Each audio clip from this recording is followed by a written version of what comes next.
Hey guys, what's up? It's Milad. Welcome back to the channel. Today we're going deep down a rabbit hole, like seriously deep. We're talking about cults.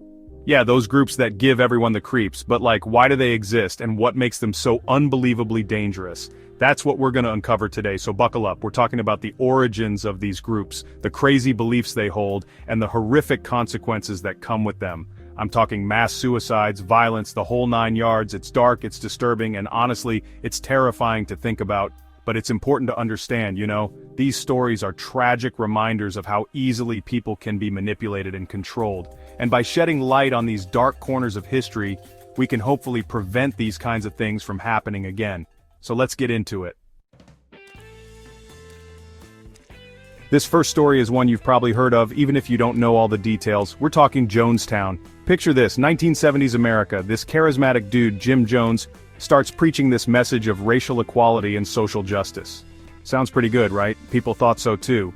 Soon enough, he builds a following, a big one. He calls it the People's Temple. Now, Jim Jones, he wasn't just some regular preacher. This guy was intense, demanding total obedience from his followers. He starts getting weird, talking about the evils of the outside world, how they needed to be separate. Soon he moves his entire flock to Guyana, South America. This place? This place was Jonestown. Life in Jonestown, it wasn't exactly paradise. Jones controlled everything. What people ate, what they wore, even when they could sleep. He claimed to be a god, performing fake miracles, instilling fear in anyone who questioned him. Things got even darker, like way darker. He started talking about revolutionary suicide, claiming it was the only way to escape the evils of the outside world. The pressure? It was insane. People were terrified. And then it happened. On November 18, 1978, over 900 people, including over 300 children, died in a mass suicide. They drank cyanide-laced Flavor Aid, which, everyone calls it Kool-Aid, but it was Flavor Aid. The images, the audio recordings, they're seared into history. Jonestown became a chilling symbol of how far cult influence can go, how one man's manipulation can lead to unimaginable tragedy. This wasn't some isolated incident, it was a terrifying example of how easily people can be drawn into these dangerous groups. Okay, so Jonestown was intense, right? But this next story, it's like something out of a sci-fi movie gone wrong. We're talking Heaven's Gate. This one starts in the 70s too. Marshall Applewhite, this former music professor, and Bonnie Nettles, a nurse, they meet and become convinced they're alien prophets. I'm not kidding.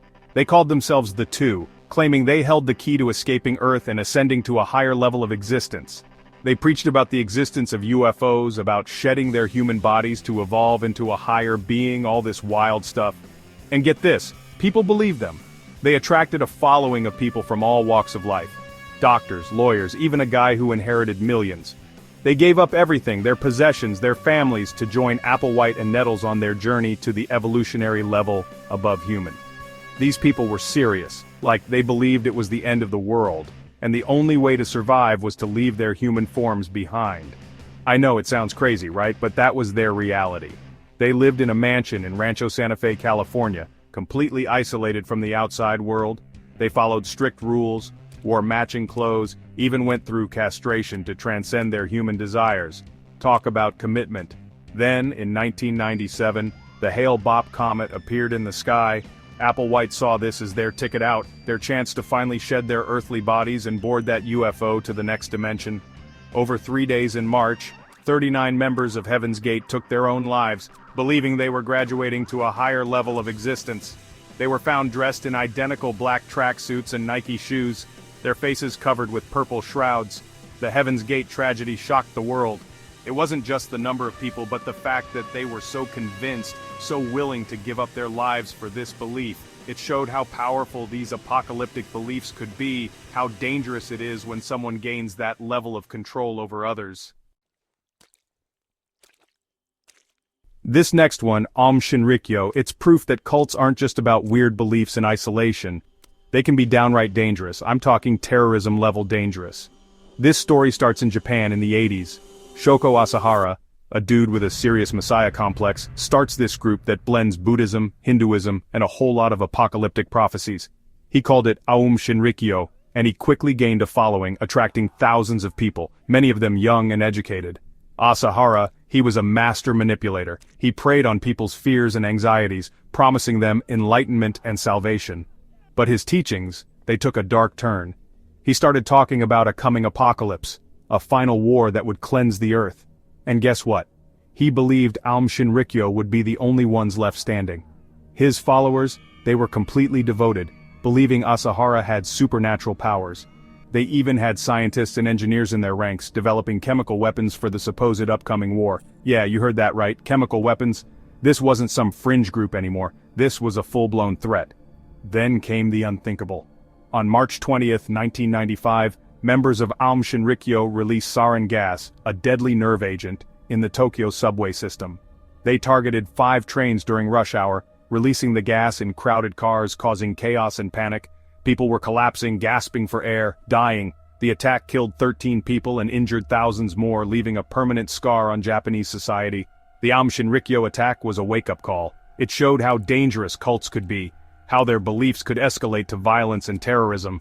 It forced the world to take notice and realize that cults weren't just harmless groups of weirdos, they could be a serious threat to public safety.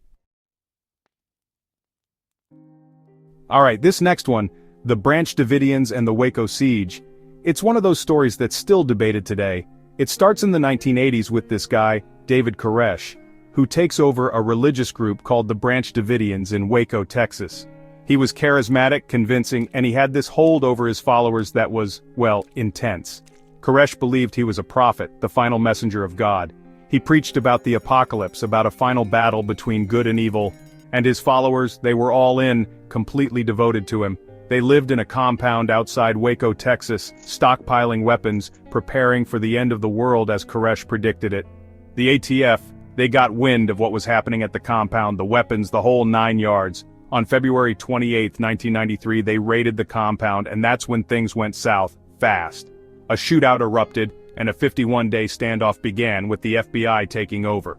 The world watched in disbelief as this standoff played out on TV. Negotiations went back and forth, but Koresh, he wasn't budging. He believed he was chosen by God and nothing would change that. Then on April 19, 1993, the FBI launched a tear gas assault on the compound. A fire broke out, engulfing the entire structure. When the smoke cleared, 76 people were dead, including 25 children.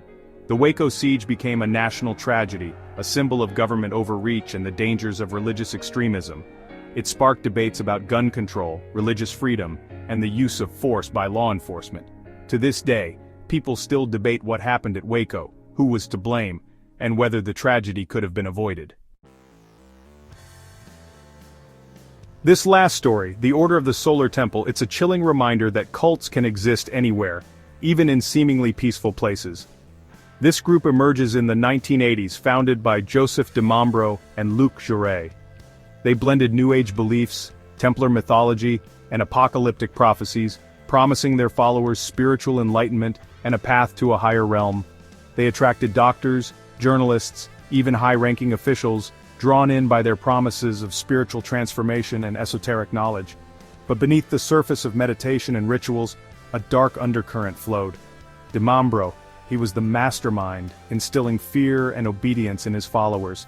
He convinced them that the world was ending, that only the purest of heart would survive by ascending to a higher plane of existence, which, in his twisted mind, meant taking their own lives. And the truly messed up part? They believed him. In 1994, the Order of the Solar Temple shocked the world with a series of mass suicides and murders in Switzerland and Canada.